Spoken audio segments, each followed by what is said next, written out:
in about 2007, we looked at the 501 gene, our most iconic product, and we conducted a cradle-to-grave survey, and the water impact was visible. There was water impact really in three major ways. The first one was post-consumer use, so after you guys get your jeans and you wash them at home.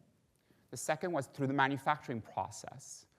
So most of you guys don't know this, but I'm in the rag business, so I only wear rigid jeans, and I only wear rigid jeans that I never wash. That's because I love denim, and if you wash denim, it ruins it. But most people wash their jeans, right?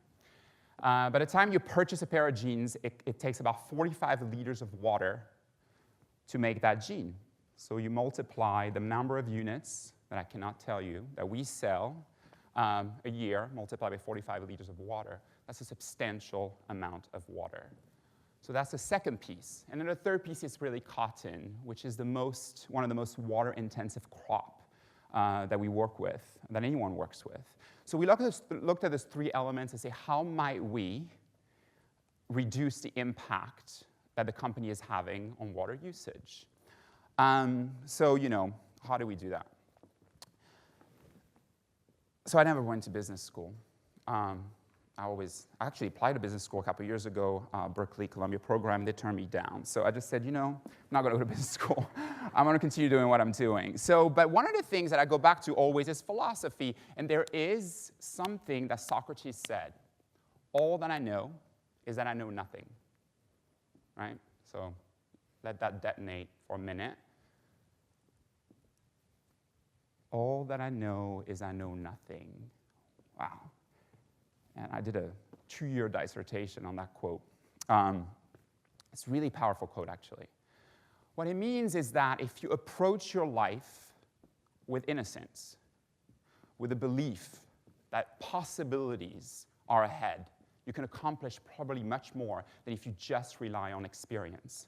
Actually, today, I believe, this is my own personal belief, not Levi Strauss's belief, that experience is the foe of innovation, right? Actually, you can look back the last 10 years and kind of just discredit the last 30 years and say, this is what experience has gotten us to. So today, probably all that I know is I know nothing is probably one of the most important things that we can do in business. So with this particular philosophy, we relooked at our manufacturing process. And we asked ourselves a couple of questions. If I started manufacturing jeans today, would I put water in the stone washing machine? Why is there water there? We took water out. And the result was exactly the same. But it had been done for so long because experienced people had been doing the same process for the last 30 years, and water was used. We asked that question. The second question we asked is, could we combine 5 washing processes into 2 or 1, and would the result be the same? It was. Could we actually recycle the water that comes out of the stone washing machine and dye T-shirts with it? We can. We did. We sold out of them.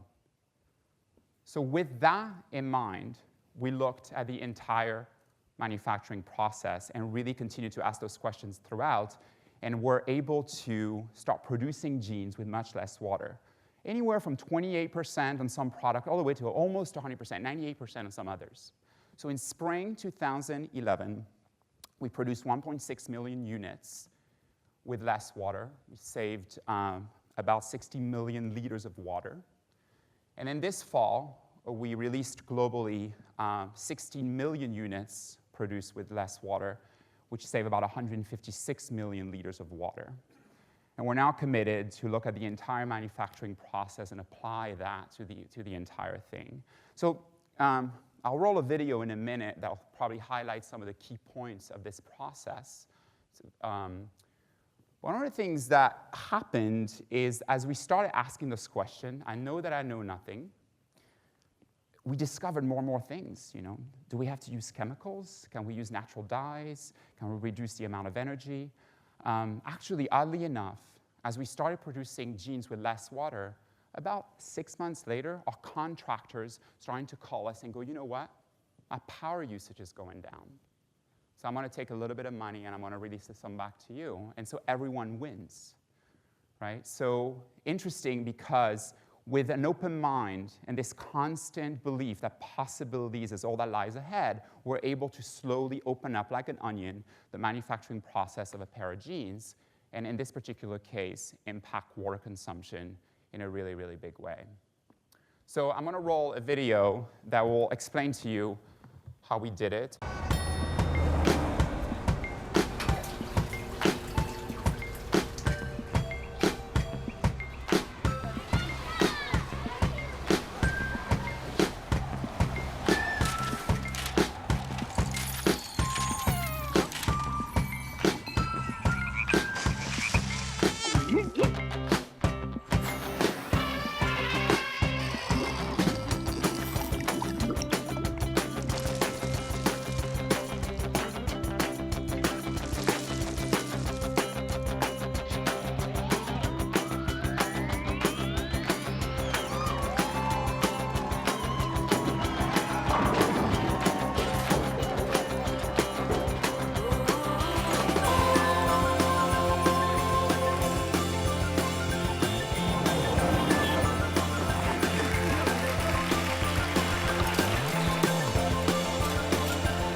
We came down to this laundry actually in this room and told them that we wanted to do the most incredible finishing that we've ever done, but we didn't want to use water.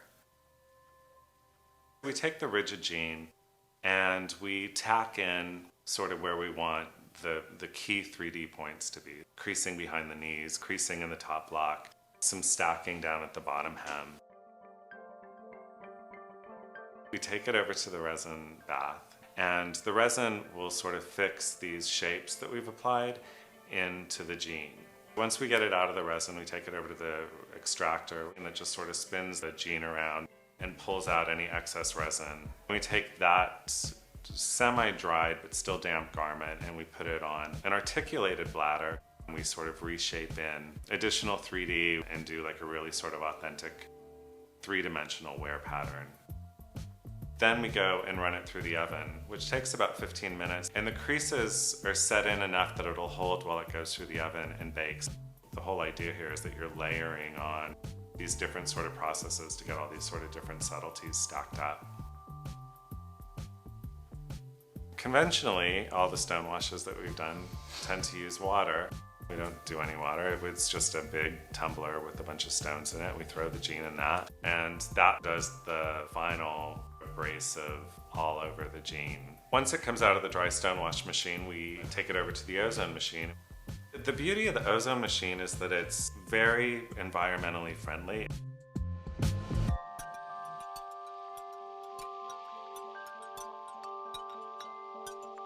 What I see when I look at this jean is, one, it's got an amazing hand. It's dry, but at the same time, it's really soft. The surface and the luster on the surface is amazing because it really does look like you've just been wearing this jean forever.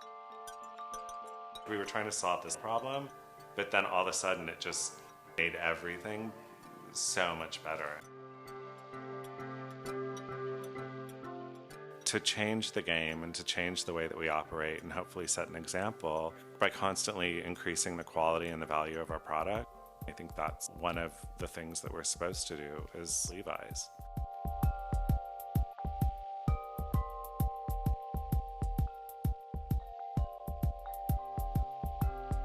I think the big difference between today and probably 15 years ago is developing this process. We probably would have kept that very proprietary.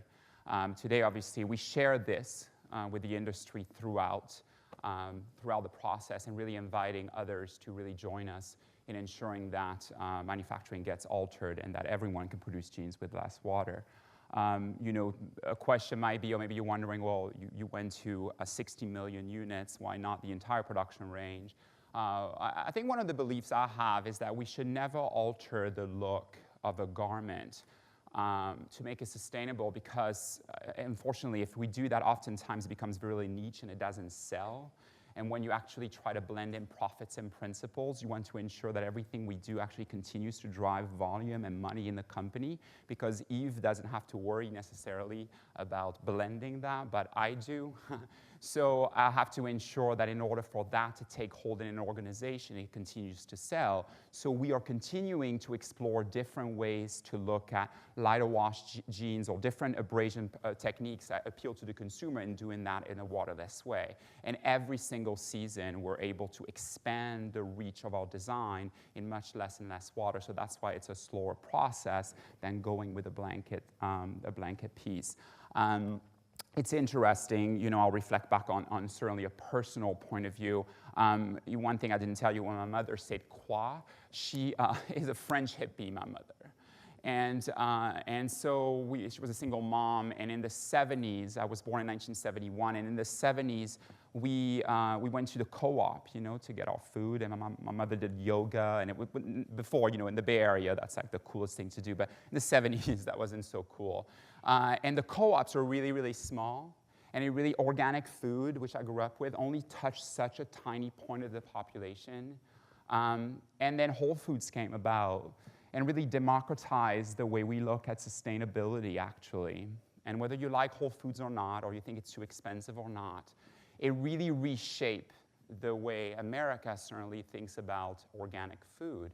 So I do think it's important that when we design products that are sustainable, we ensure that we maintain the look and the feel to have a broader appeal to the consumer base. Because if not, that little co-op, which I still go to in the summer in Vermont, is still very, very, very small, right? So that's I think, one of the things that I would remember when I do different sustainability project within corporation. So, you know, this is just one of the pieces. Obviously, we didn't stop here. One of the things that WaterLess did for the organization and for the team is really made them believe that design needed to be relooked at in a very different way. Actually, design, we are completely overhauled the way we look at design, and we call it considered design.